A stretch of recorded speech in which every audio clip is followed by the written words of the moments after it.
That's become the icon of the park now. Yeah. The meeting tree. Beautiful. We used to walk through the park and go to the zoo, sit down and talk under a tree. So I love riding with the sunroof. Yeah. Isn't that great? We can ride with the sky. And where doesn't the sky go? So the sky is a place to travel without leaving the ground. That's what I like to say. Historical marker here, see it? Yeah. Oh yeah.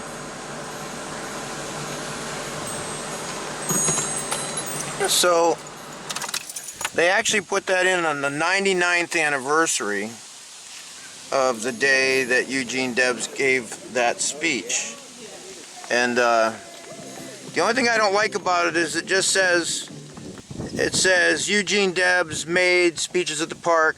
In 1918, Debs delivered a famous anti-war speech for which he was arrested and jailed. Now, I think it should say something more about why that speech was important and like how it helped to strengthen our civil liberties, not just leave it like that. That's a negative, and for people that don't know anything about it, that doesn't tell them anything. Why would you put that on a sign? So if I have my way, I could get a new sign with better language, because it really does help to define our future.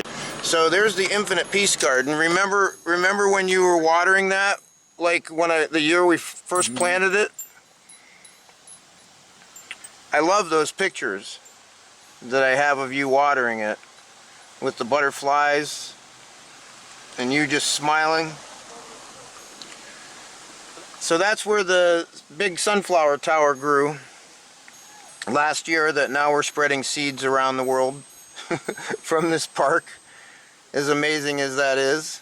Thanks for helping to water it, because I think that's really important, that you were so much a part of knowing this park's history, seeing it in its heyday and seeing the decline, and then watering the new vision the year we planted it. I think that is very meaningful in the story of everything. So over there is where the zoo used to be.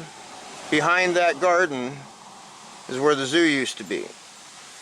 And that's where we have a real grand vision to have like a growing collection of cultural gardens, have a stage over there, and outdoor classroom and nature play area for the kids, and a peace fountain watered directly from the aquifer, and a little train that surrounds it, the little love train.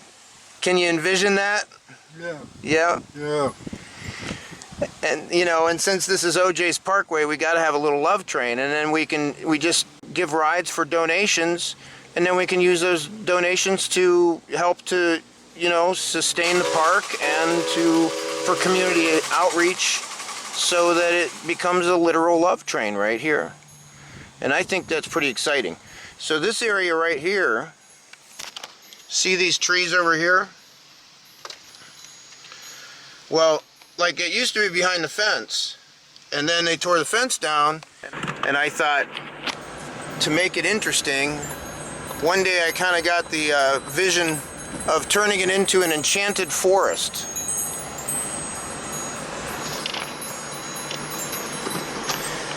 So one day I was here and I thought, if we seed it, then flowers can grow up in there, and it can be like a really enchanting space. And we could cut a path through it and put in a picnic table and a bench, and then it could really actually even be a romantic space rather than just being a nothing space. Welcome to the Enchanted Forest. But can you imagine that? When that's all wildflowers? Yeah. And it's a simple way to make something out of nothing. Not that I ever see it as nothing. That's why I see it as something more. Because I see more of what it already is in connection with other things. Well, I love you, Sam. Happy Father's Day. Thank you, John. Thank you. It's nice to be with you. It's wonderful to be with you. We're the dynamic duo. Remember? Right. I wish we would have dressed as Batman and Robin that one Wednesday that fell on our mini merchant route, though. Yeah. that Halloween fell on it. That would have been great. Yeah. Yeah.